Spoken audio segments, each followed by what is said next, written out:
Welcome to the Larry Kreider's Leadership Podcast. Larry is the author of over 40 books, the founder of Dove International, a worldwide family of churches and ministries in 6 continents, and has over 50 years of leadership experience. He and his guests will share inspirational leadership insights from their journey with God. These insights, gleaned from serving leaders in many nations, will transform your life and leadership. For more information on Larry's books and resources, visit LarryKreider.com. Welcome to the Larry Kreider Leadership Podcast. Larry Kreider here. With me in the studio today, and my friend for many years, Rodney Royer. Welcome. Thank you. Thank you very much, Larry. I appreciate being here. You've got all kind of leadership, in these last, I will say how old you are. That's up to you if you want to divulge those kind of things. But you have had lots of different kinds of leadership. Line Live, we're going to talk about today, how you founded that. You turned that over and sold to somebody else. You've involved in leadership in the church in many ways for many, many years. And right now you're the director of operations of Dove International, which is amazing. So let's just go back to the basics. Let's talk about growing up as a kid. Sure. And obviously your walk with Christ has affected your leadership in so many amazing ways. Just talk a little bit about that. How did you come to Christ? Sure. So, I originally had been going to a church when I was little. Yeah. But as I became a teenager, just had no desire to spend time with the Lord, or I really understood that relationship aspect of things. And I met my future wife, Moselle, at college when I was 20. And she ended up taking me to her youth group and young adult group that she was a part of. And through that, really, I came to see the love of Jesus Christ in a way that I never knew it before. Wow. And I got together with people that actually related and loved one another. And that just drew me to Christ. Wow. And it took me 3 months, but February of 1998, way back then, I did decide to give my life to the Lord. Wow, and obviously that changed a lot of things about your life back then, and present, future, and on and on. Now, back when you were younger, did you have any leadership roles that you remember? Because we want to talk about leadership in this podcast. You know what? So before I knew Jesus, I was really shy, very not popular. Back in the high school, junior high years, popularity was important for leadership a lot back then. So I really didn't have a whole lot about that.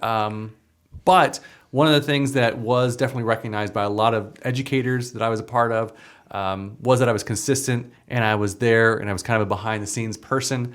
But when I got to know Jesus, all of a sudden, some things shifted in me, confidence and things like that. And I had an amazing youth leader, Hubie Harmon. Some people that listen to this would probably know him. Sure. He was very releasing and allowed me to learn a lot in who I was, be able to teach some of the word, and really help with some small groups. That was really my first understanding of what leadership looked like. Wow, that's cool. So what are some leadership lessons you learned as you were young back in those days? Yeah. I was fortunate and blessed to be around so many different leaders who were already mature in their faith and understood leadership. Some early things really were self-awareness. I remember early on, first year or so, starting to take like a spiritual gifts test, doing a disc profile. We did that even with our marriage.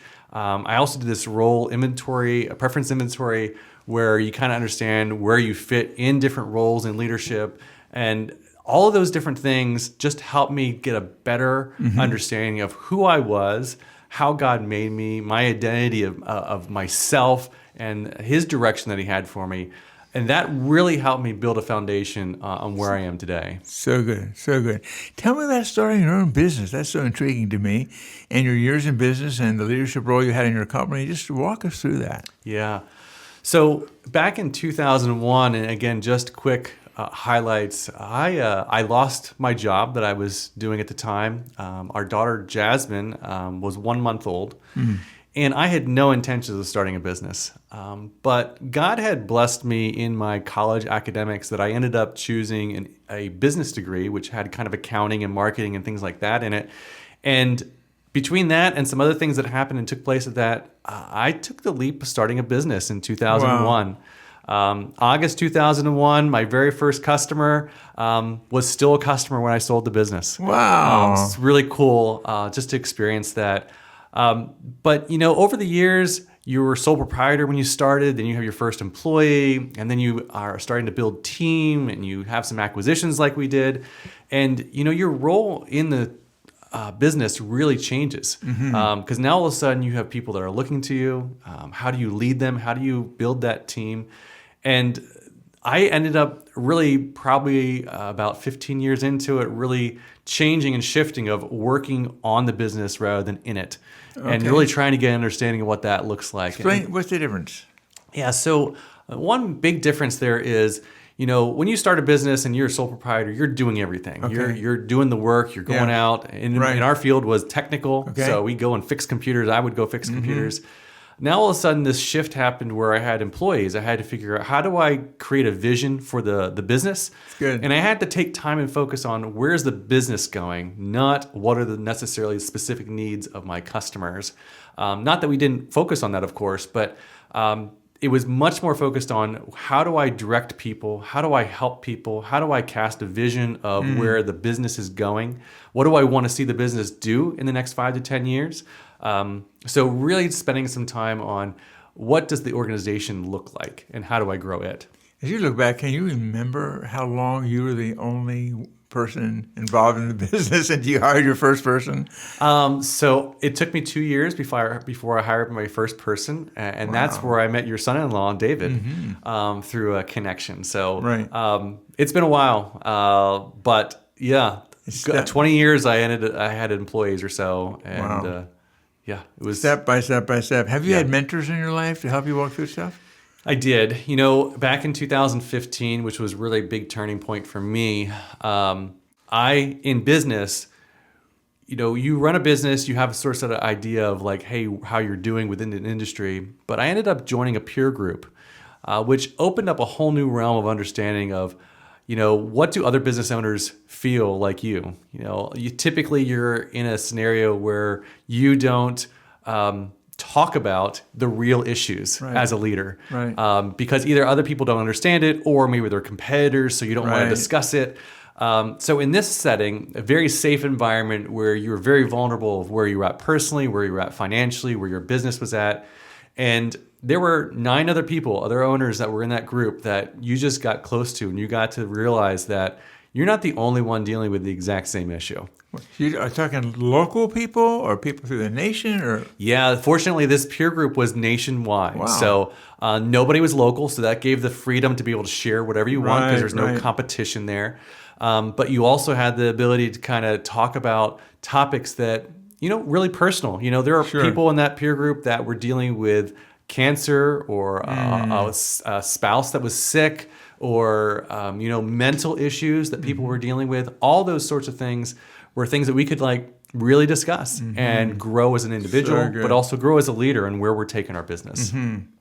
So someplace in that whole process, you got this idea of transition. Yeah. An idea of moving on from the business, selling the business, all of that. Talk about that process and that brought you to the place where you actually did sell the business. Yeah. So again, 2015 was big for me, learning some things. One of the great benefits with that peer group is they talked a lot about industry and where the industry was going. And in our industry, there's a lot of mergers and acquisitions. Right. And it really gave me a good foundation of what to think through for an exit strategy. At that point in time, I wasn't thinking about exit. Back in 2015, I would have been in my mid-30s. I wasn't thinking about, hey, how am I going to exit out of it? But they did talk about it, which was so important. And in 2017, Moselle and I did something called a life plan. And the Patterson Center, which is an organization that does this, people get certified in it and so forth, but take people through it. It's a 3-day intensive, spouse and everything, where you're talking about different areas of your life: personal, family, spiritual and faith, community and vocation, and how each one of those areas are affected. Wow. That allows you to talk long term. Where do you want to be in 5 to 10 years? Where do you want to be when you're 80? What legacy do you want to leave for your company? So it really made us think really deeply into where do we want to go? Push forward to about 2022, when I was really starting to think, I think I'm done with the business. I think I'm ready to kind of exit out. And out of that, I spoke to my kids. Hey, do you have any interest in running the business? None of the kids were really interested in doing that. So that gave me a clear path. Okay, I don't need to hold on to the business for my kids or for anything like that. I can look other directions. So over the next 2 years, I ended up talking to about 4 different companies to kind of get an idea. There were certain things that I definitely wanted out of the business outside of financial. I wanted to make sure employees were taken care of, wanted to make sure customers were taken care of, wanted to make sure that the person buying it had long-term vision. I mentioned earlier a lot of mergers and acquisitions in our industry. I didn't want somebody to kind of consolidate us into their company and then just go and sell it right away and just all that transition and everything for customers and employees. And I was able to do that. I was able to find somebody. It did take 2 years. But in those 2 years, God also worked in me to be able to mentally be prepared to leave the business. Right. You know, there's a lot of stories out there that talk about people are so wrapped up in their business, or that's their identity, that when they leave, they either have trouble leaving because they can't let go, or when they leave, they just have no idea what they're going to do. And they're kind of lost. They're in this kind of weird limbo stage. And I wanted to avoid that. Like I knew I was leaving at an early age. I mean, I'd be in my mid 40s at that time. And I didn't want another 20 or 30 years to go by and like not know what I wanted to do. Right. So really what I ended up doing there is when I made that transition at the beginning of 2024, I had already mentally prepared through the whole process. I was ready to, sign. I mean, there would have to be some major things to not go right during my that process of due diligence with letter of intent. But I was just ready. Ready to let go, ready to move on to the next thing, whatever God had for me. And I didn't really have a clear picture on what that was. A lot of people ask me, hey, what are you going to do after you sell the business? I'm like, I just don't know yet. So I made that transaction in April of 2024, and I made a commitment that I wasn't going to add anything new to my plate. Okay. Because I wanted to find out, what did God want me to do? I was in a place now where financially, I had much more freedom than I ever would have prior to this. I have a clean slate. The other fun thing that happened in 2024, my youngest son, Jonathan, graduated from high school. My oldest daughter, Jasmine, she got married. It was our 25th wedding anniversary that year. We got to go celebrate in Europe for 20 days. It gave a lot of we were definitely transitioning. Right. And we were really looking for, okay, God, what do you have for us? We can pretty much do anything. There's not a whole lot of things that would limit us. So really took a lot of time in prayer, a lot of time and just spending time in the Word, listening to some teachings. And like I said, I wasn't going to add anything new to my plate till the end of the year. That was kind of my goal. And through that whole process, there were some discussions with some leaders at Dove International. And through that process of talking through what their needs were and skill sets that I had a desire to help out Dove International. And that goes back pretty far that Moselle and I, again, like you mentioned earlier, we've been in leadership in a lot of different things with Dove as a whole. And, we felt now that I'm 47 now and transitioned, and I feel like 47 is so young. I have so much more time to do other things. And this opportunity with working with Dove International, I now can focus on something completely different than what I was before, which for me, my personality is really good because I can leave the old behind and the new, a new season, and really grab a hold of this new season. So I'm really excited for where things are to go as the Director of Operations at Dove International. And the gifts and talents that I have. The fortunate thing and the blessed thing that both Dove International and myself have is I can do this in a way that is a blessing to Dove International financially and also skill set. I'm, again, blessed and fortunate that I don't have to work in a way that I need to meet needs and need to financially support my family and things like that. So I have the flexibility to be able to do this in a way that is blessing to all involved. And I think you mentioned sometime in the past, if I remember correctly, that you for a long time said, I'd love to be involved in ministry of some type with Dove International. Is that right? It is, yeah. One of the things that I talked to with leadership with coming onto this position is I have a real deep desire to go and visit other countries and other leaders that we've built relationship with over the last 20 plus years. And some of them don't live in the United States. Right. And it'd be really awesome with the freedom and the flexibility that I have to be able to go and connect with those people that I rarely see or maybe see once a year at our international conference. So in talking to, Dove International about this position, I'm like, hey, do I have the flexibility to go and do that? And I do. And that's just another awesome thing that we get to go and minister and bless different ways. I was fortunate just recently, I was at a local church where there was a business conference, we'll say, and I was able to share this story of legacy and story about where I brought the business, where I'm going to, and what we can do with it. And looking forward to that type of a scenario across the world, different places I might go. Love your heart. Love your heart. We're so glad that you said yes to taking this role in Dove International, being the Director of Operations. It's amazing. Anything more you want to share about your leadership journey? One thing I think I do want to share just one aspect, learning about yourself, talked about self-awareness a little bit before. I love the ability when I was in peer groups, and right now, one of the nice things, I'm no longer in a peer group. I am now a facilitator in a peer group. Oh, beautiful. So I am now also helping once a quarter with the same peer group program, helping other business leaders grow their business. Yeah. So I'm facilitating the meetings and making sure that those meetings go really well for them and that they can grow their business.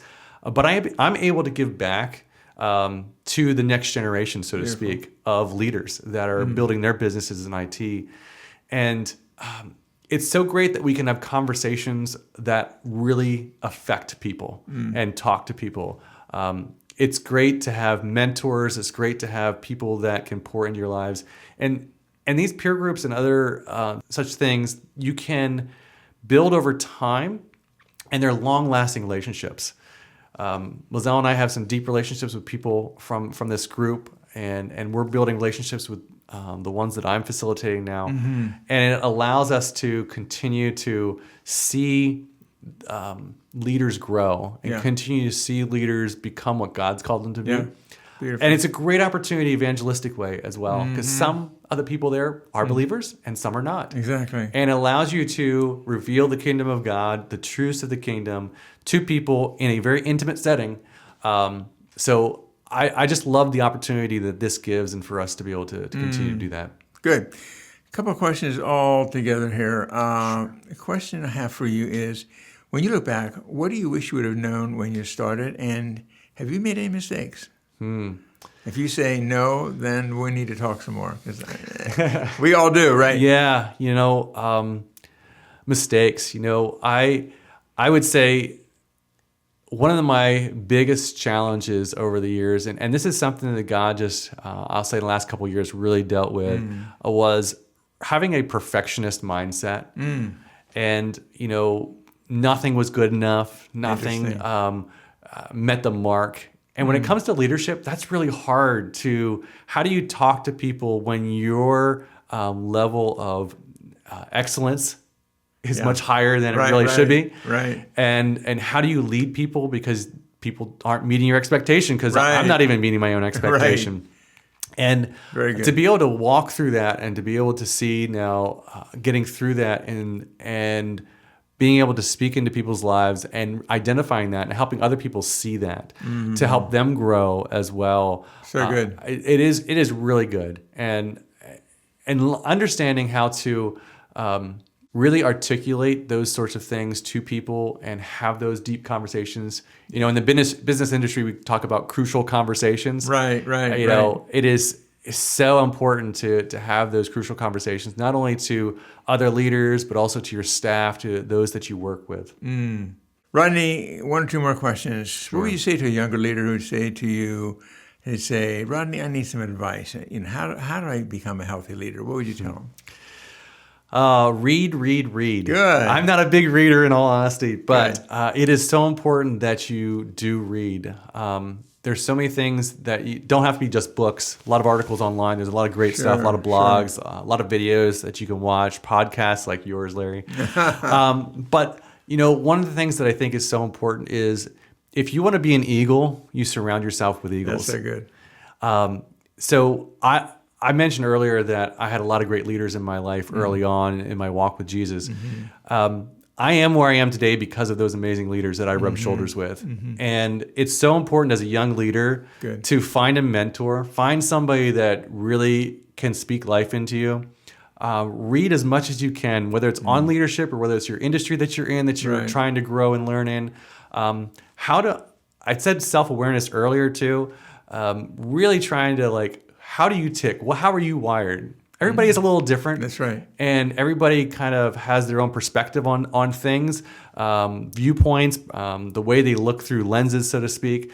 And it's good. But understanding how you do it helps you be able to understand how other people do it too. Very good. Anything else, Rodney, that you'd like to impart, to, again, those people listening to these podcasts from 170 nations? Anything else you'd like to share about leadership that we haven't shared? Yeah. My last thing that I probably would touch on is so many leaders deal with the same things. Especially in business, we talk about this a lot, where what keeps you up at night? Yeah. There's a lot of paranoia, in all honesty, in leadership. And there's a lot of kind of hesitation to want to open up and share about those things. And I mentioned earlier about being in a peer group and realizing, you know what, I'm dealing with the same thing everybody else is.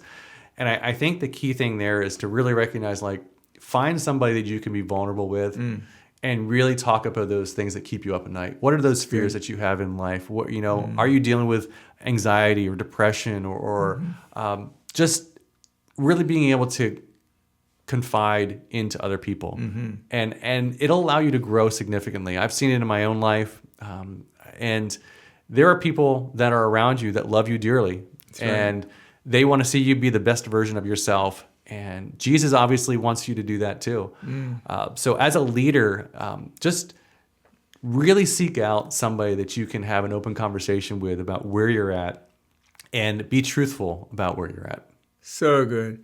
Rodney, you've been a great blessing to so many, and I'm so happy, so blessed that you're in this present role with Director of Operations with Dove International. Obviously, I have about a year ago moved on from leadership of Dove International. The International Director now is Merle Shank, and you will continue to be a great blessing to so many people around the world. So thank you. Thank you for being here today. For all those who are listening to the podcast, we got show notes. You may check out the show notes. You want to know more about Rodney, you can check that out on the show notes today. And Rodney, again, you are a great blessing. Thank you for being with me. Thank you, Larry. And thank you to all who joined us today. And we'll see you real soon on the next episode of the Larry Kreider Leadership Podcast. God bless you. Have an amazing day. Thank you for listening to Larry Kreider's Leadership Podcast. If you want more information about any of Larry's books, daily devotionals, small group resources, or any other teachings, go to larrykreider.com.